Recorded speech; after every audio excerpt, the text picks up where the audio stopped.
নামাজ শেষে ধীর পায়ে ফিরছিলেন বৃদ্ধ হাফিজ আব্দুল্লাহ।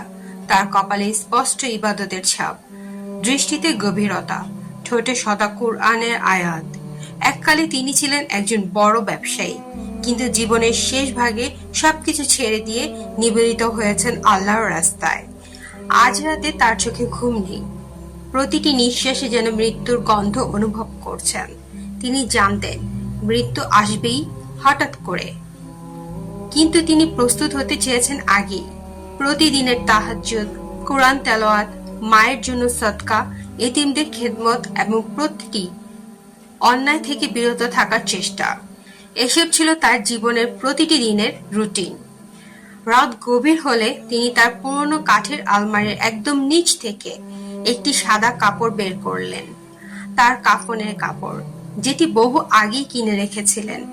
হাতে তুলে নিলেন একটি চিঠি, তার সন্তানের উদ্দেশ্যে লেখা, যাতে ছিল একটাই বার্তা: মৃত্যুকে ভয় করো না, বরং প্রস্তুতি নাও।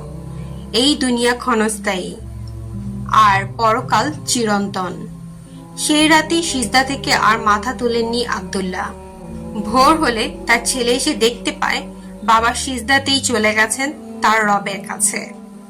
আব্দুল্লাহর মতো যারা মৃত্যুকে স্মরণ করে, পরকালকে সামনে রেখে জীবন পরিচালনা করে, তারাই প্রকৃত অর্থে সফল। তারা জানে এই জীবন একটি পরীক্ষা মাত্র, আর পরকালই চূড়ান্ত গন্তব্য। রাসূলুল্লাহ সাল্লাল্লাহু আলাইহি সাল্লাম বলেন, যারা মৃত্যুকে অধিক স্মরণ করে এবং পরকালীন জীবনের জন্য উত্তম রূপে প্রস্তুতি নেয়, তারাই সবচেয়ে বুদ্ধিমান। সুনানে ইবনে মাজাহ 4259। আজ আমরা যদি সত্যিকার অর্থে সফল হতে চাই, তাহলে আমাদের উচিত মৃত্যুকে স্মরণ করা, আমল ঠিক করা, গুনাহ থেকে ফিরে আসা এবং সেই মহান দিনটির জন্য প্রস্তুত হওয়া, যেদিন কেউ কারো উপকারে আসবে না, শুধু নেক আমলই হবে আমাদের পাথেয়।